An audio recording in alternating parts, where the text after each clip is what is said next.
ہماری طرف سے نارما اسکول ایلومنائی ایسوسیشن کی طرف سے ڈاکٹر ہمایوں عباس ڈار صاحب کی طرف سے آپ کو بہت بہت مبارک ہو. Congratulations for your achievements.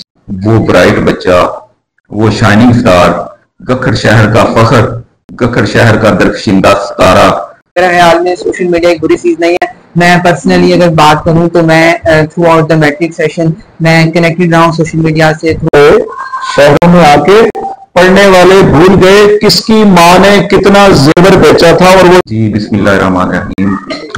اس وقت ہمارے درمیان وہ برائٹ بچہ، وہ شائننگ سٹار، گکھڑ شہر کا فخر، گکھڑ شہر کا درخشندہ ستارہ، شفاعت رسول، جس نے بورڈ آف گجرانوالہ میں ٹاپ کیا ہے اور 1200 نمبر میں سے 1187 نمبر لے کر ٹاپ کیا ہے.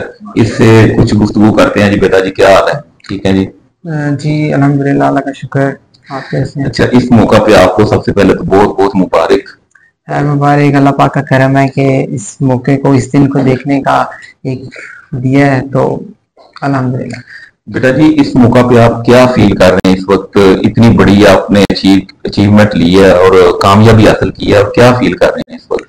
دیکھیے فیلنگ تو اچھی ہوتی ہے جب آپ کسی چیز کا گول بنائیں اور وہ آپ کے ٹیچرز کی ایفرٹ، اپنے پیرنٹس کی دعاؤں کی وجہ سے آپ کو جو ہے وہ پورا آپ کی آنکھوں کے سامنے نظر آئے، تو ڈیفینیٹلی ایک اچھا انوائرمنٹ ملتا ہے اور ایک اچھی سی فیلنگ آتی ہے، اور ان فیوچر اور محنت کرنے کا ایک جو ہے نا وہ ملتا ہے. بیٹا جی آپ کی شب و روز کی محنت تو ہے ہی، اس میں جو خاص بات ہے، خاص بات جس نے آپ کو موقع دیا ہے، یہ منزل دی ہے آپ کو، یہ اچیومنٹ دی ہے، تو وہ خاص بات کیا ہے؟ میرے خیال سے اگر کوئی خاص بات دیکھی جائے تو میں نے ہمیشہ یہی سوچا ہے کہ جو ہے نا روز کا کام جو ہے وہ اس کو روز ہی ختم کرنا ہے. سوسائٹی میں پیرنٹس جو ہیں وہ اپنے بچوں کو یہ کوستے رہتے ہیں ڈیلی بیسس پہ کہ آپ نے جو ہے نا وہ دیگر ایکٹیویٹیز کی طرف توجہ نہیں کرنی، صرف اسٹڈی اسٹڈی اسٹڈی، بچوں کو یہ کہتے رہتے ہیں. اس میں کیا حقیقت ہے؟ آپ نے کون سا طریقہ اپنایا ہے جو آپ نمایاں نظر آ رہے ہیں؟ میرے خیال میں ایک اسٹڈی کے ساتھ ساتھ باقی چیزیں جو ہیں فزیکل ایکٹیویٹیز، اور ساتھ میں اگر آپ نے سوشل میڈیا کو مینشن کیا تو میرے خیال میں سوشل میڈیا ایک بری چیز نہیں ہے. میں پرسنلی اگر بات کروں تو میں throughout the matric session میں کنیکٹڈ رہا ہوں سوشل میڈیا سے تھرو فرینڈس، اور انجوائمنٹ بھی کی ہے. ساتھ یہ نہیں ہے کہ صرف اسٹڈی کو ہی فوکس کیا ہے، لیکن یہ ہے کہ اپنا ایک ٹائم ٹیبل ہونا چاہیے، ایک بیلنس ہونا چاہیے اس کے درمیان. تو اگر یہ سب چیزیں کمبائن ہوتی ہیں پھر تو ایک اچھا رزلٹ پروڈیوس ہوتا ہے. اللہ کا سر آنریبل سر جناب اسلم پرویز صاحب پنجاب کالج گکھڑ کیمپس کے جو پرنسپل ہیں وہ بھی اس وقت موجود ہیں. جی اس موقع پر، خوشی کے موقع پر آپ بچے کے لیے کیا ٹپس دیں گے؟ یہ ہے کہ شہروں میں آ کے پڑھنے والے بھول گئے، شہروں میں آ کے پڑھنے والے بھول گئے کس کی ماں نے کتنا زیور بیچا تھا. اور وہ رونے لگ پڑے تھے دونوں بچے.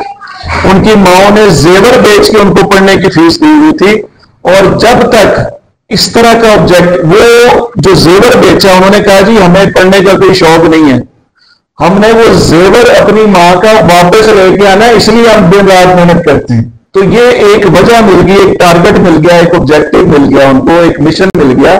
جب تک آپ کے پاس پہلی بات کہ مشن نہیں ہوگا، آبجیکٹو نہیں ہوگا، آپ آگے نہیں بڑھ سکے. دوسرا امپورٹنٹ چیز اللہ سے دوستی. اللہ سے دوستی جب نہیں ہے تو کچھ بھی نہیں ہو سکتا. اللہ سے دوستی جو ہے وہ بہت ضروری ہے. اور تیسری امپورٹنٹ چیز بڑوں کا ادب. اگر بڑوں کا ادب نہیں ہے تو ساتھیوں کا ادب نہیں ہے.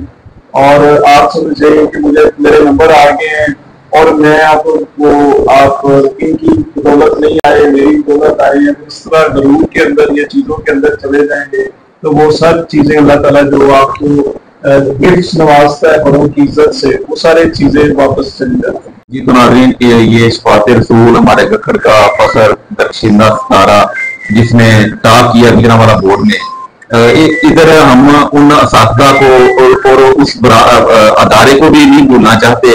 A+ اسکول کا یہ ستارہ ہے، اور سر نویر صاحب جو ہیں ان کی محنت کا یہ ثمر ہے. ان کی عدم موجودگی میں ہم ان کو اپریشیٹ کر رہے ہیں کہ جنہوں نے یہ ہیرا تراشا اور شب و روز کی محنت کر کے یہ سوسائٹی کو ایک ہیرا دیا ہے، جس نے گکھڑ کا نام روشن کیا، اپنے والدین کا نام روشن کیا، اور اپنے اساتذہ کا اور اپنے ادارہ کا نام روشن کیا ہے. اس اچیومنٹ پہ کیا فیل کر رہے ہیں؟ ظاہر ہے جب کوئی بھی ہو بہت اچھا فیل کر رہی ہوں میں. ایک آنر کی بات ہوتی ہے کہ مطلب اتنے سارے بچوں میں سے جب آپ کی ایسی پوزیشن آتی ہے تو اس بگ اچیومنٹ پہ آپ کس کو اپریشیٹ کریں گے, کیا کہیں گے؟ سب سے پہلے تو انسٹیٹیوٹ آتا ہے جہاں سے میں نے پڑھا ہے, اور اس میں سب سے پہلے پرنسپل آتے ہیں ہمارے جنہوں نے ایک ایسا انسٹیٹیوٹ بنایا اتنا اچھا. اس کے بعد پھر ٹیچرز جنہوں نے اتنا اچھا پڑھایا, ہر کانسیپٹ. کوئی بھی ٹیچر ایسا نہیں تھا جو کبھی کوئی کانسیپٹ اگر ہمارا کلیئر نہیں ہوا تو وہ کبھی بھی آگے موو نہیں کیا. کسی ٹیچر نے ہمارا جب تک وہ کانسیپٹ کلیئر نہیں ہے انہوں نے تب تک ہمیں پڑھایا ہے.